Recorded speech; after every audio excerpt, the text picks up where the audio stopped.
D. Thank you. Jack Fenwick, BBC News.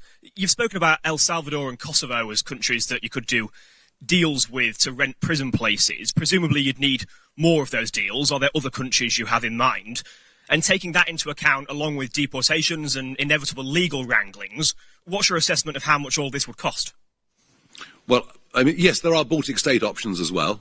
I mean, certainly conversations could be had with Lithuania, for example, or perhaps Estonia as well.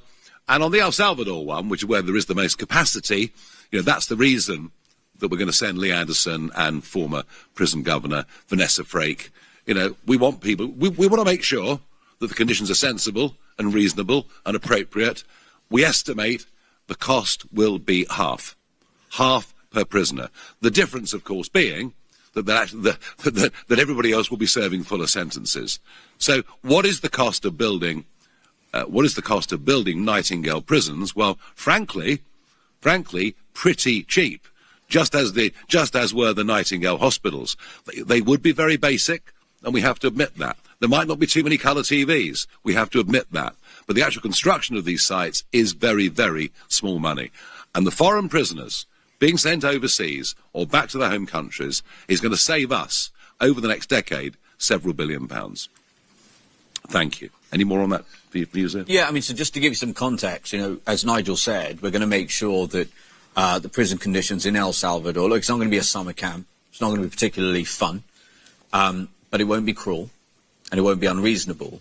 And where we got to that half figure, just so you understand what the current parameters are, so this government currently British taxpayers are currently spending £600 million on housing foreign nationals in our jails. Okay? If you look at what the Americans paid, and all we can really go off at the moment, given we're not currently the government, so we can't formally negotiate deals, if you look at what the Americans were paying per place, it's around 20,000 US, right, which is a quarter of what it currently costs us to house foreign nationals in our jails. So we're talking about half because we're assuming therefore a standard of prison broadly double, for example, what the Americans were paying for. So that would be the first point. And yeah, in terms of other countries, we're going to look for as many countries as we possibly can. I mean, look, the broad point we would make about a Farage government, a reform government, is our posture will be, our focus is going to be keeping law-abiding British citizens safe. Right, there will be a lot more people in prison. So when you talk about cost, yeah, there are going to be a lot more people in prison under a reform government because that's where violent criminals belong. Yeah. Keith Bayes, GB News. Thank you. More than 950 migrants have crossed the Channel this weekend and more than 2,500 since Andy Burnham became Prime Minister, despite Labour's pledge to smash the gangs. Now, your party wants to send some migrant criminals to El Salvador. Is this a serious, workable policy, or is this a Trump-style reaction to the Burnham bounce and your party's falling poll performance? Thank you. Well, look, I mean, Sweden send foreign prisoners to Kosovo.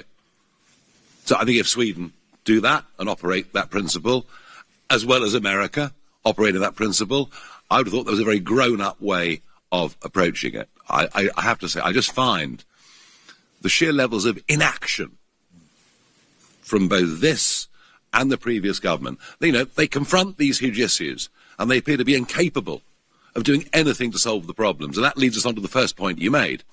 A mega dinghy, it's not a dinghy, is it? A boat carrying 230 people was taken into Dover docks at 2:30 this morning. That's a record. And we're rapidly heading towards the Mediterranean. Before long, there'll be thousands coming every single day. You can't smash the gangs. It's impossible. We can catch a gang leader. We can give them 20 years in prison. We can fine them millions of euros. It doesn't matter. The rewards are so great, somebody else pops up who's prepared to do it. We've even now got dinghies regularly leaving Dieppe, which is in Normandy. So we're now looking at a stretch of coastline of about 130 miles long from which these boats can leave. And there is only one way to stop this. And the Conservatives failed totally, mostly through ECHR. Labour have failed totally. And we put forward a proposal last week that said, If you get to the 12-mile line in the English Channel, the Royal Navy, using border force boats, of which we have, by the way, 4 giant vessels, which are used every day. Every day we pick people out of the water at the 12-mile line. We opt to take them to Dover. Our plan is take them back to France. And I tell you what, if we started doing that, within a couple of weeks, there would be no more migrant boats. I also worry about the 230 in that boat today. How many of them are coming straight in to join criminal gangs? How many of them will have extremist tendencies in terms of their religious or political views? How many of them are sponsored by the Iranian state to come and be sleepers in our country? And I raised all of this 10 weeks ago in Parliament. I raised all of this to Shabama Mahmood, that I had it on good authority, that the Iranians were using this route to smuggle in potential terrorists. And of course I was shouted at, shame on you, by Labour MPs. Well, shame on them. What is happening in the Channel is a national security emergency. So it's no to any potential new foreign criminals coming in, because they won't be allowed to. And if they do get in and get convicted, they will leave. And Jeremy Clarkson wrote about this yesterday and said, clearly Nigel Farage has never had a boat. I've actually run boats since the mid-1980s. And as I explained, we pick people up from those dinghies or bigger boats onto border force vessels or RNLI. We do it every single day. It's probably happening literally as we speak on the 12-mile line. And there have been some that say, well, the French won't like it. Well, you know what? In time, the French will love it. Because just imagine living anywhere on that northern French coast, whether it's from Dunkirk, through Calais, down through Wimereux, Ardelot, you name it. Those houses are now completely unsaleable, and you've got people living, literally, with gangs of men all around them. Stabbings, shootings, murders, drug dealing, rape, all of these things going on. Ending the Channel crisis will not just be good for us, it'll be good for those northern French communities as well. Jack Elson, the Sun. Thank you very much. Just on your prisons policy, you want to deport foreign criminals to El Salvador if their home countries won't take them back. So what happens when these criminals have served their sentence? If they can't go back to their home countries, do they come back to Britain? Do they stay in El Salvador to build a new life?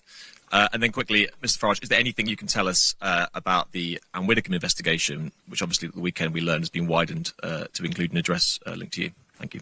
You better deal with visas. Yeah, so listen, in terms of what is the fate of foreign nationals who come to Britain, commit serious enough crime, who kill people, who rape British citizens, what is their fate upon coming out potentially of an El Salvadorian prison sentence? Well, obviously, that will form part of a negotiation with the El Salvadorian government. As Nigel said, we're already having some discussions there. But I'm going to be completely frank. They're not going to be allowed ever to come back to Britain. Right. And so the people you should be asking that question to are the leaders of their home countries. And look, this is also an important point. At the moment, the current position, for example, of the Albanian government, you may have seen a Twitter exchange between Nigel and the leader of Albania not too long ago, saying that, that he's not going to take any of them back. Well, I put it to you that not only are we going to look at things like visa bans and actually apply some pressure to stand up for British people and negotiate on behalf of the British people, I think they will come under a significant pressure at home. If we make a call, if Nigel's Prime Minister and he makes a call and saying, listen, if you don't take them back, just FYI, for example, they're going to El Salvador, I think that's going to place an enormous amount of pressure on them. So the direct answer to your question is that will come down to some negotiators with the El Salvadorian government. But our priority is simple. It is to the British people, and to them we can assure them those people will never be allowed back into this country. Shortly before the horrific murder of Anne Widdecombe, I did publicly say something I hadn't said for a year, which was about an incident that had occurred at my home address, and it was around, the issue was basically arson and the attempted forcing of a door. I hadn't mentioned it for a year because I generally don't mention in public the security concerns that I have. Because there have been too many of them that have happened. I spoke about this in the context of me needing to be provided with security clearly to the end of my days. Anne was 78, been out of office for many, many years.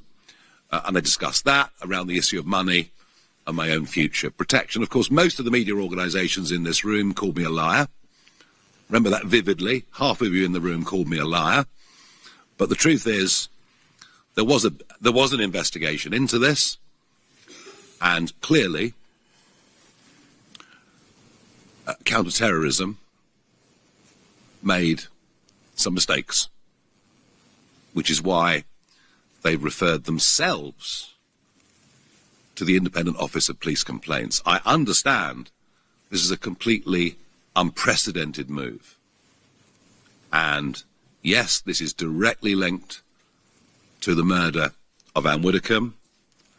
And I'm afraid I just can't tell you any more than that at this stage.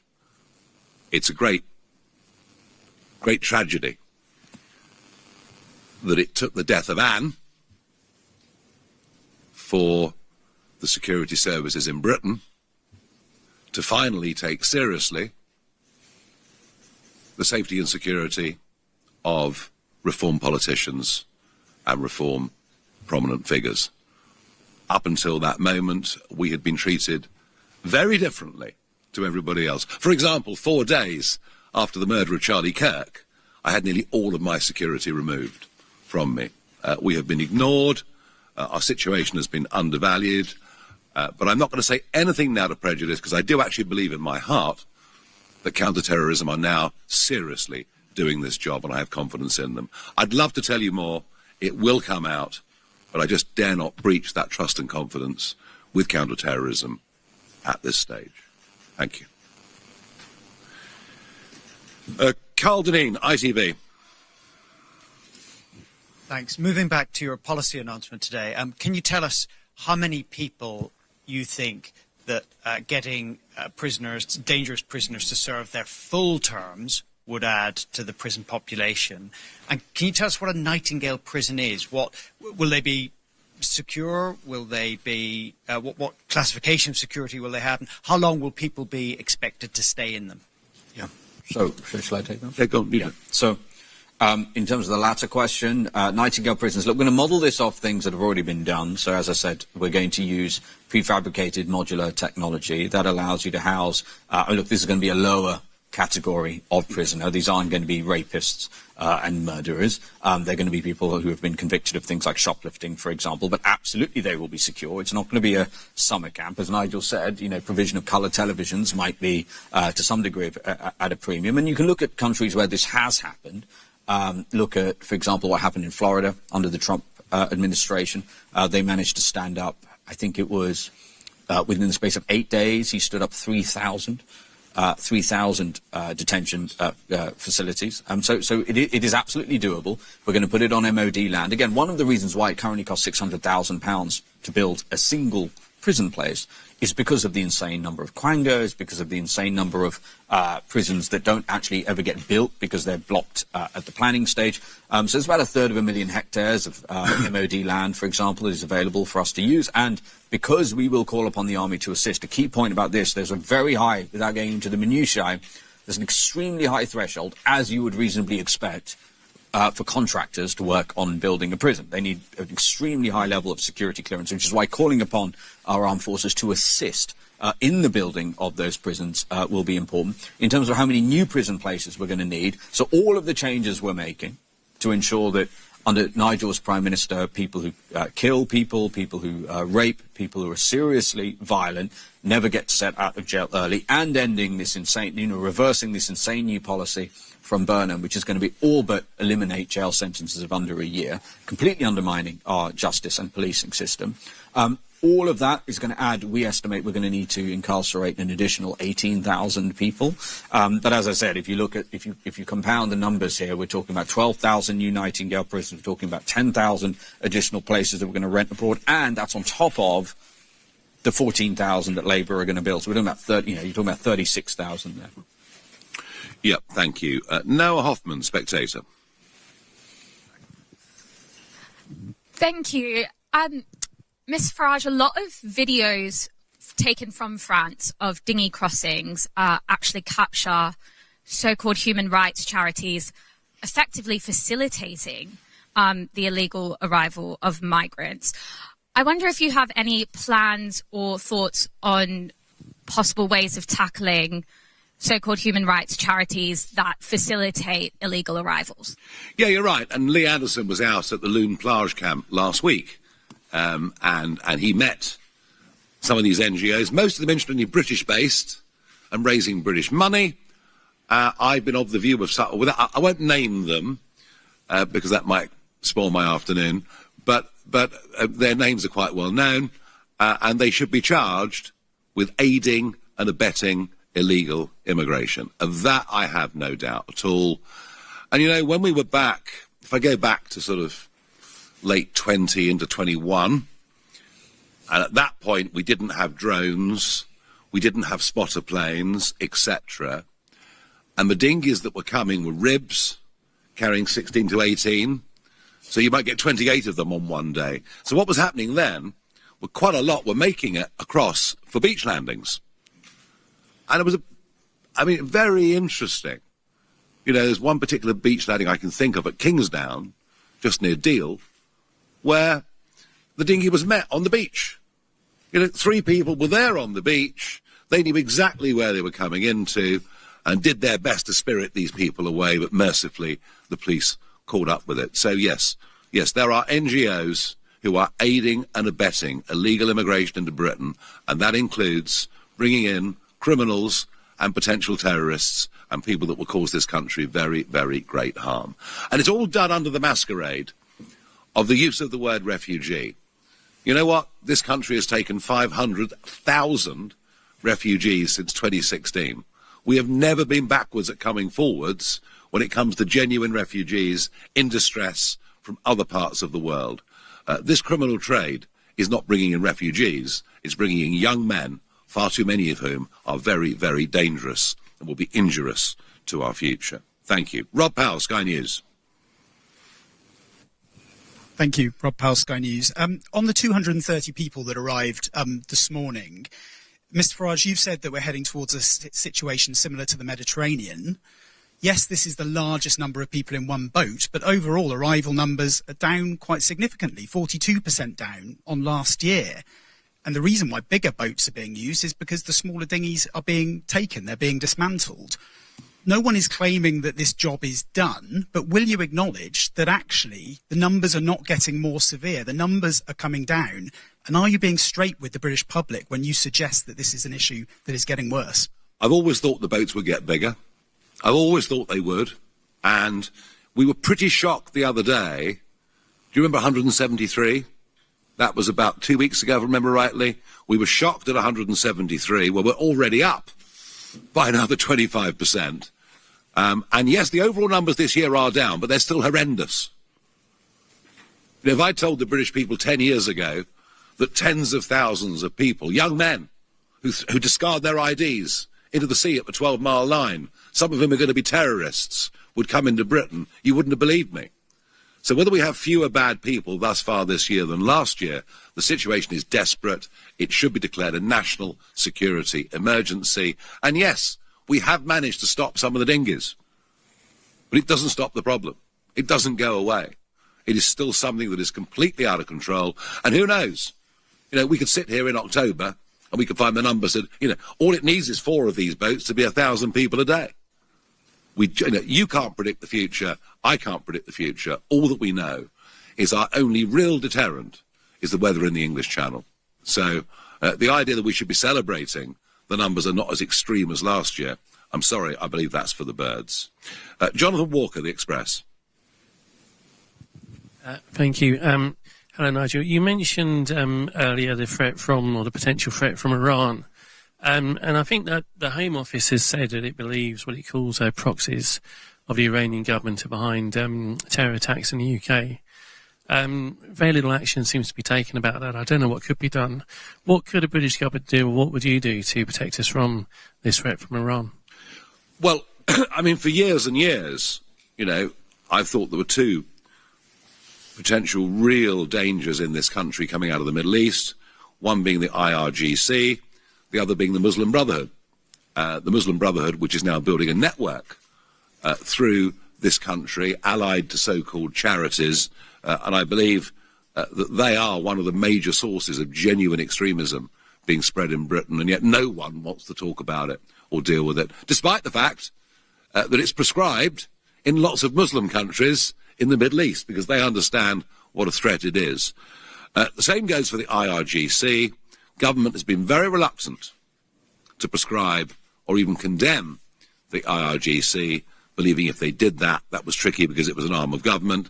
At last, we have had some action, haven't we, from the British government on this. At long, long last, some action on this. But no, as you well know, and many of you have reported on, there have been there have been repeated attacks on Iranian exiles that have taken place in London. So prescribing IRGC, a good start. But above all, being vigilant. Vigilant about not letting people into our country who could cause us harm. And that has been happening again this morning. Natasha Clark from LBC. LBC. You're saying today you want the most serious offenders to serve their entire prison sentences behind bars. Do you think that it is possible for them to repent, to rebuild their lives, or are you essentially making that impossible for some of these very serious offenders if they serve their entire sentence without the hope of turning things around?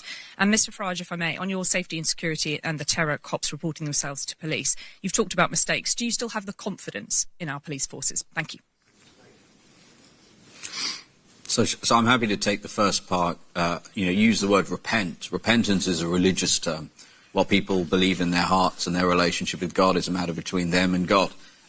We're talking about the safety of the British people. And what we're saying very clearly is that those who kill people, those who rape violent thugs, will not be allowed out of jail a day early under a reformed government. That's our message. Yes, look, I made it very clear. I do believe in the attempt to rehabilitate first-time offenders. I really, really do. I want prisons to offer them education, teach them to read, all the things that they may lack, get them off drugs, whatever it takes. And there will be a percentage that do actually move on. Right, I've made my big mistake, and we should do everything we can to help and encourage that. But when you get to a situation where 1% of criminals are causing such a huge percentage of crime, you've gone beyond that stage. You've gone way beyond that stage. They will, once they're released, go back into violent crime. They just will. And that's where protecting the public becomes a higher priority than trying to rehabilitate them. And that would mean longer sentences, or at the very minimum, sentences actually served, which has not been happening for a long time. Look, this is a very difficult question to answer, because I want to be on the side of the police. Of course I do. Instinctively, I want to be on the side of the police. I think I've made it clear already that up until this moment in time, I think this political party and its senior figures have been treated with contempt by many organisations of the state, not just the police force or the counter-terrorism unit. Within it, I do think that the murder of Anne, and I wish it hadn't come to that, but I do think the murder of Anne has changed things. And do I have confidence now? Yes. The fact counter-terrorism have been honest enough to say, Mr. Farage, when it came to the incident that happened to you in April 2025, to publicly admit they got it wrong and to refer themselves to the IOPC. Now, they're obviously very, very scared of what the truth is when it comes out, but the fact they've done that shows you they're not trying to cover up, they're not trying to ignore, and I have to say I have met Lawrence Taylor, and I did feel a great degree of confidence in him. And long may that last. Thank you. Lucy White from Bloomberg. Thank you. Following on from that question, I wanted to ask whether you're doing any work with criminologists or the like to improve the efficacy of rehabilitation in prisons. And if I may ask as well, you spent this summer, the latter half of this summer, challenging your political rivals on ground that you're very comfortable on immigration. If we are to expect an election later this year, as you've suggested that you think Burnham might call, when are we likely to see anything from you on areas like trade, foreign policy, defence, business? Okay. Well, look, No, I've never said there'd be an election this year. I've always thought an election this year is very unlikely. You know, you don't leave university and go into politics and finally at 56 become Prime Minister and risk it all within a few weeks. It's a very natural human thing to think that. Plus, you know, perhaps if we're being honest, the Burnham bounce is not quite as profound as they perhaps might have liked. And now he's facing some very difficult issues. He's beginning to understand that standing up and telling people what they want to hear is one thing, but being able to deliver on it is quite another. I still believe, and I've said this since 2024, I still believe that a general election next year is quite likely. I still believe that. I don't think we're focusing properly on the state of government finances or the confidence that there is in investment and business in this country. We are passing through the 3 trillion mark in terms of our national debt. Our national debt is rising more quickly than any other country in the world than Botswana. And we're in big trouble. We're in really, really big trouble. And I do think there is... Markets are funny old things. You know, confidence can last, then something happens. Some unforeseen little thing happens, and confidence in markets can erode in 24 hours. And that is my great... By the way, I'm not willing this. I don't want us to have a debt market crisis, but I believe the likelihood of it increases with every single day that goes by. So I still believe an election next year is more than likely. Rehabilitation. Yeah, so in terms of discussions with criminologists, look, the policies that we've created are fully aware of the academic literature in this area. I would make the first point that a lot of criminology academic literature is extremely captured by left-wing ideology. But what is absolutely true, just demonstrably in all the longitudinal studies, like cross-culturally all over the world, is that in any large population, there is a small, tiny fraction of the population that is violently criminal, cannot ever be rehabilitated. And again, there's a longitudinal, multi-decade studies. And therefore, as Nigel said, sadly, as much as we would all wish in our hearts this wasn't true, there is a tiny number of people in any country the size of Britain who need to remain in jail. And if they are not in jail, they will commit serious crime and bring harm to British people. And it is with that realism that we are announcing these policies. Thank you very much. Francis Reed, Channel 4. Good morning. Mr. Farage, first of all, let's go back to what we were here for. Without bilateral return agreements, foreign governments cannot be legally forced to accept deportees. So then you're in some version of what sounds like the Tories' failed Rwanda plan, not to mention the poor human rights record that we see in El Salvador. That means you then end up clogging the courts with people taking legal action against this, and there are many people in the justice system and people that work in the courts every day who will say you are creating a problem with this. So what's your answer to them? The second thing I want to know from you is just clarification. What about people waiting to be tried? How's that going to work? And then Zia Yusuf, this isn't meant to be trite at all. I'm genuinely interested. You were a member of the party that you say apparently broke it, and so are many of your colleagues within Reform. So now you're claiming to be able to fix it. What was it that you got wrong? What's changed? What have you learnt from it that you're taking forward? Why do you feel able to kind of revolutionise this now? In terms of the court backlog, which is a massive problem and a huge issue, and yet another hangover that we suffer from COVID in many, many ways, although there was a problem even there before that. Abolishing jury trials was not the answer, Mr. Lammy. Actually having courts that operate efficiently. You know, I was up in court last year, charming fellow, crossed the English Channel with a Kalashnikov tattooed on his face, threatened to kill me repeatedly. You know, I turn up at court, the hearing's supposed to be 10:30, but my silk says to me, well, you know, he might not be here till 12. What do you mean? So those accused not being arrived on time, juries not always being sworn in on time, an incredibly inefficient process being run through the courts. If you want to deal with the backlog, then I would suggest there are quite a high number of cases that could be dealt with by the lay magistrate, although many of them have run away and packed up in the last few years, just as we've closed down magistrates' courts all over the country. So I think there's a bigger role for magistrates that could play with minor offences. But I also think, if you want to clear the backlog, actually have a full working day. You know, have the courts running 12 hours a day, or 15 hours a day, or 18 hours a day. This backlog could be cleared if the will to clear the backlog actually existed. Look, the Conservatives' Miranda plan never had a cat's chance in hell of working. Literally impossible.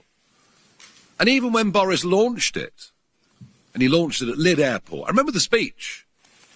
Well, of course, we could have some trouble with some lefty lawyers. Well, yes, of course you could have trouble with lefty lawyers, because we're members of the ECHR. So even as he was launching it, he was admitting it wasn't going to work, which is a very odd way of conducting politics. What we're trying to do is offer solutions. Now, whether everybody likes those solutions will perhaps determine how they choose to vote at the next general election. But unapologetically, you know, we believe that whilst the European Convention on Human Rights may well have been, well intended in every way, as it was being drafted in the late 1940s in a post-Holocaust Europe, it is now way past its sell-by date, not fit for purpose, and open to being abused in all sorts of ways. And because we will not be part of the ECHR, because we will have amended Tony Blair's Human Rights Act, we'll be free to do these things. On the bilaterals, I mean, literally, I will get on a plane and go and meet Eddie Rama, and I believe I can negotiate for him to take Albanian criminals back. I have actually had this conversation with him already on the phone, and we sort of laughed and joked about it, but I believe that with the right attitude, you can say to countries, look, if you do this for us, we'll do that for you. There are ways and negotiations. Perhaps what it needs is some people negotiating on behalf of this country who've been in business before and know what doing deals really is. Okay, moving on. By the way, the question that was asked earlier, as we approach our conference, we will broaden. We'll give you, defence spokesmen, etc. I mean, I started off this year with us being called a one-man band, right?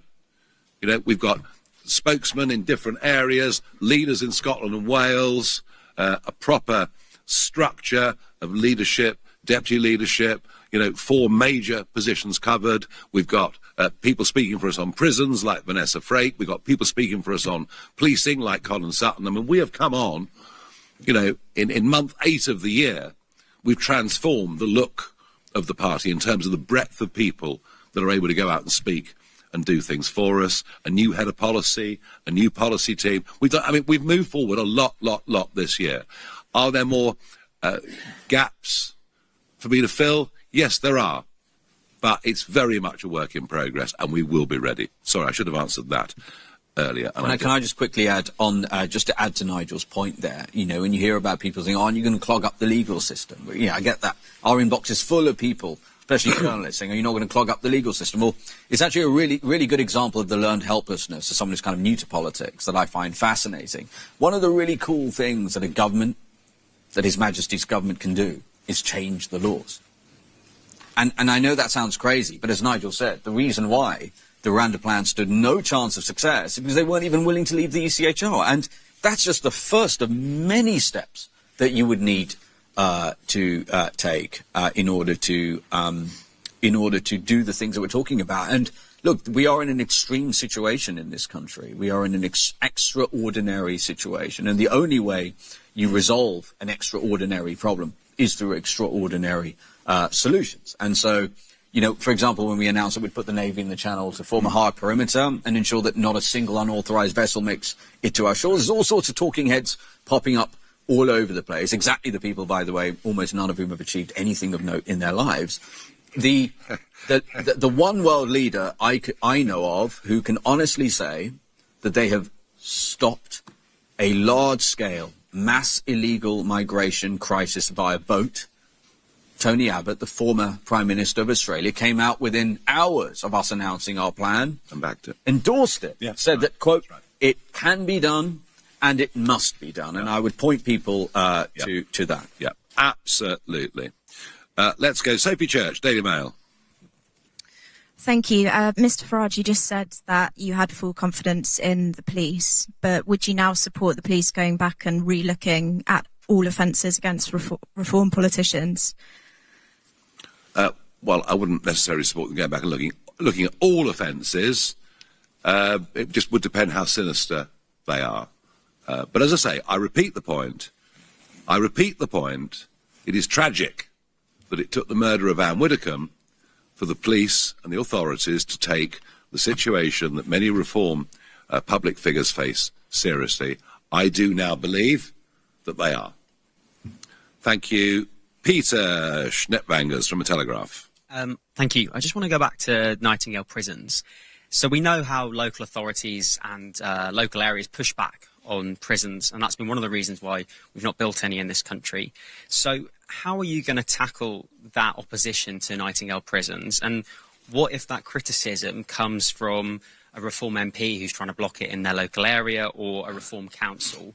And just if I can ask a second one, Nightingale, it kind of, in COVID terms, it was sort of a temporary measure, right, to do with hospitals. So what's the end date on these prisons? Do we have a point at which we're saying they're going to be for this many years and then they'll stop? I'll do the first part.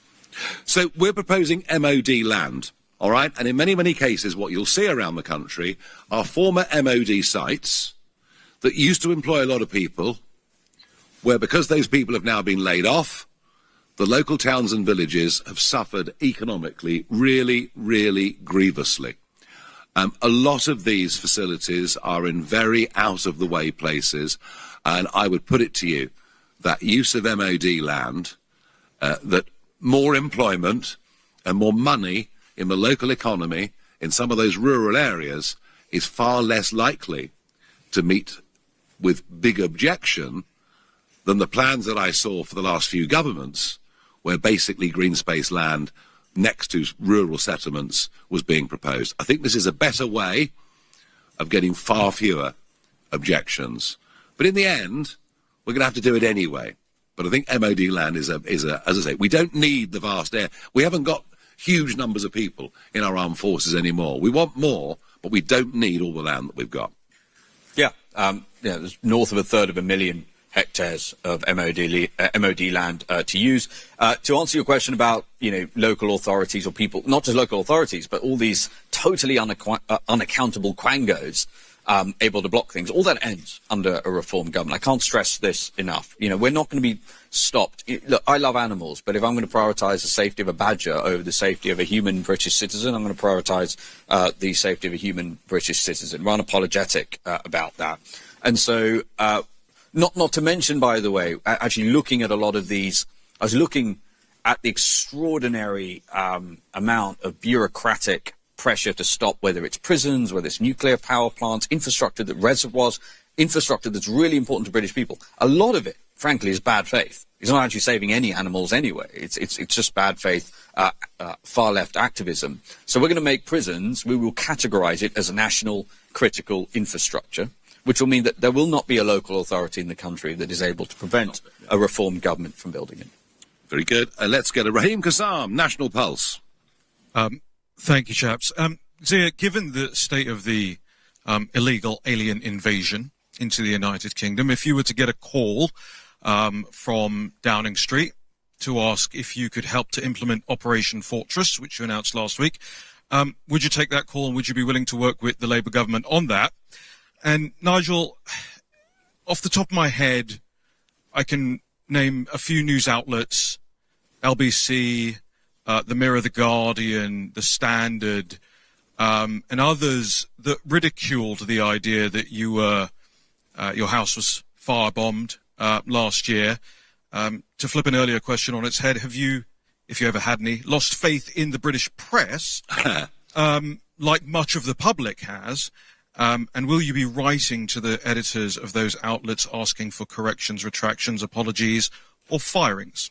Well, look, the relationship between people in politics and the press is, potentially a fractious one. I have always taken the view that you shouldn't moan too much, because it's like a sailor complaining about bad weather, and you take the rough with the smooth, but there are limits. there are limits, and my limits are my family, and several family members of mine have been put through hell by irresponsible journalism from well-known national publications that should have known better. And that's what really upsets me. As for whatever claim I make being ridiculed, well, I guess I have to live with that. But you know, and there is an ongoing event that I can't mention here for reasons that we understand, but perhaps my recent political actions were spurred as much by the way that children of mine and those close to me have been hounded and their lives fundamentally changed, and I think that's a relationship that we have to get right. Would you help the government, Zia? Absolutely. If such a call came, not only I, more importantly, the senior members of the former senior members of the armed forces in this country who helped us devise this plan would be only too delighted to help. Sadly, though, the chances of such a call coming from Andy Burnham's government, I would put it precisely 0. Well, it depends how many more boats come, I guess. George Thompson, Press Association. Thanks very much. You said the Nightingale prisons will be on defence land. Are you able to be more specific about where in the country they will be, who will staff them, and at what will be the cost? Yep. So, no, in terms of giving you more precise locations, I know you'd like that. Suffice to say, there's an enormous amount of space that is available, assuming that we actually have a government and a Prime Minister willing to change the laws to categorise prisons as national critical infrastructure, and, as I said, to formally request the assistance of the Army so that we can build these things much more quickly. In terms of cost, look, as I said, if you look at, for example, housing a criminal in El Salvador, if you just look at what the Americans are paying relative to what the British taxpayer is paying, it's a quarter. Right, it's 20,000 US is what the Americans paid a year, compared to 60,000 sterling, which is what British taxpayers have been paying. Now, against that, we have to admit, yes, if Nigel's our Prime Minister, there will be a lot more people in jail, which is where they need to be, sadly, given the population explosion. So broadly, everything we're proposing today, we anticipate being net cost neutral relative to Labour's existing plans. Sam Blewett, Politico. Thanks very much. Just on the policy, help us understand the numbers a bit. You say 10,000 prisoners would, for the state, would be reduced by, but around a third of those, I think, are on remand. So are you sending overseas people who haven't been convicted yet, or is that a bit of a hole in the numbers? And just the second one, whilst this morning Rupert Lowe is still offering a bit of a make-up pact, are you taking him as acting in good faith over this? And do you have any conditions before entering talks with him on this? Thank you. Well, look, you know, I mean, there's a lot of people who indicate they might vote Restore, who would believe wholly in our agenda, but, you know, perhaps have been impressed by some posts on X or Facebook or whatever it is. I'm always happy to meet people and talk to people within reason. Within reason. But I do think it's fair to say that there are one or two people in the orbit of the upper echelons of that party who, if I sat down and talked to, I think our members and our voters would be utterly shocked that I'd done it. I mean, don't forget, you know, I have fought the far right for over a quarter of a century. You know, I took on the BNP for years, and it was a tough thing to do, but I won. You know, I've always made sure that political parties that I've run have absolutely been non-sectarian, non-racially prejudiced, and I've insisted on that for year after year after year. And I wouldn't do anything to jeopardise that, not because politically it wouldn't work for me, but because it would actually be the wrong thing to do. So we can talk to Rupert Lowe, it's fine, you know, but when you have co-founders, etc., putting out what I would call the old theory that we probably haven't heard in this country since 1936, and you have other adjacent publicly supportive people demanding that all Jews be removed from the country, just as an example. So the condition I would put on it is those people would have to be out of the inner circle. And I think that's, that for me would be the only way we could sensibly proceed. And I suspect many of those who say restore in answer to a poll are perhaps not quite aware.